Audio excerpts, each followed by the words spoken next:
தனக்கான அங்கீகாரம், அடையாளம், இடம், தனக்கு கிடைக்க வேண்டிய அவார்டு, ரிவார்டு எதுவும் கிடைக்காவிட்டாலும், அடைய முடியாவிட்டாலும் தன் வாழ்க்கையை இம்மியளவும் நெகட்டிவா எடுத்துக்கொள்ளாமல் நேர்மறை எண்ணங்களுடன் தன் கடமைகளை செய்து வரும் மனிதனுக்கு அவனுக்கான தக்க பரிசை, தக்க ரிவார்டை, தக்க இடத்தை, அங்கீகாரத்தை ஒரு சமயத்தில் உறுதியாக இந்த பிரபஞ்சம், இந்த இயற்கை அல்லது அவன் நம்பும் அல்லது அவன் விரும்பும் ஒரு இறைவன் அவனுக்காக உறுதியாக கொடுப்பான். இந்த வீடியோட எசன்ஸ். 1993 அவர் மும்பை கிரிக்கெட் டீமுக்கு விளையாட வர்றாரு. Debut match 93. இந்த மேட்ச்ல 260 ரன் அடிக்கிறாரு. அது ரெக்கார்டு. 15 வருஷம் அது ரெக்கார்டா இருக்கு, முறியடிக்கப்படவே இல்லை. அப்படி ஒரு பிளேயர் அவரு. Domestic cricket 170 matches, first class matches விளையாடுறாரு. 30 செஞ்சுரி அடிக்கிறாரு. ஆவரேஜ் பாத்தீங்கன்னா, பேட்டிங் ஆவரேஜ் பாத்தீங்கன்னா 48. சச்சின் டெண்டுல்கரோட one day international ODI average பாத்தீங்கன்னா 45 தான். அதே மாதிரி பிரையன் லாராவோட ஓடிஐ பேட்டிங் ஆவரேஜ் பாத்தீங்கன்னா 41 தான். இவரோடது 48 டொமஸ்டிக் ஃபர்ஸ்ட் கிளாஸ் மேட்சஸ்ல.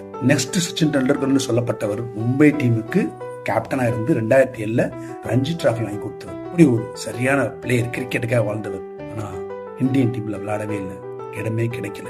ஏன்னா இவர் உள்ள வரணும்னா டெண்டுல்கரையோ டிராவிடையோ தூக்கணும். அதனால விளையாடவே முடியல. இப்படி ஒரு கனவோட ஒரு பிளேயருக்கு என்ன கனவு இருக்கும்? இந்தியன் டீம் விளையாடணும், செஞ்சுரி அடிக்கணும், கேப்டன் ஆகும், நிறைய டிராஃபி மெடல் வாங்கி கொடுக்கணும், அதான் கனவாக இருக்கும். ஆனா எதுவுமே நடக்கல அவருக்கு. 2014 அப்படியே ரிட்டையர் ஆயிடுறாரு. அதுக்கப்புறம் அவரோட வாழ்க்கையை நெகட்டிவா எடுத்துக்கவே இல்லை. நேர்மறையோட ரைட் கடமைகளை செய்கிறேன்னு அண்டர் 19க்கு கோச்சா போறாரு.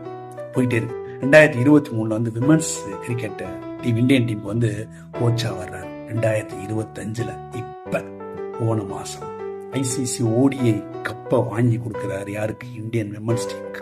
இந்தியன் விமென்ஸ் யார் இருக்கான்னு பலருக்கு தெரியாது. ஜெமீமா, ஸ்மிருதி, ஹர்மன், இப்படிலாம் பேர் நமக்கு தெரியுதா? இவர் தான் துரோணாச்சாரியார் அந்த டீமுக்கு. எஸ், அவர் தான் அமுல் அனில் மசூந்தார்.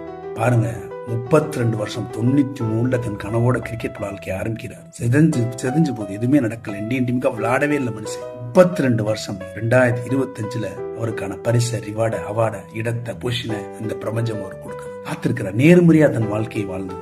நெகட்டிவாவே ஆகவே இல்லை. உங்களுக்கு ஒண்ணு கிடைக்கலனா, நடக்கலைனா, இப்படி 7 கடல் 7 மலை தாண்டி ஒரு இடத்துல உயிர் இருக்கும்னு சொல்லுவோம், கதையில படிக்கும் பார்த்தீங்களா? அந்த மாதிரி பிரபஞ்சம் எங்கோ ஒரு இடத்துல உங்களுக்கான அவார்ட, ரிவார்ட, பரிசை வச்சிருக்குது. நீங்கள் செய்ய வேண்டியது நேர்மறையாக உங்கள் கடமையை நேசிச்சு செய்து கொண்டே இருந்தீர்களா, 30 வருஷம் ஒரு இடத்தில் உங்களுக்கான பரிசை, அவார்டை, ரிவார்டை இந்த பிரபஞ்சம், இந்த இயற்கை, நீங்கள் விரும்பும் இறைவன், நம்பும் இறைவன் உங்களுக்காக கொடுப்பான்.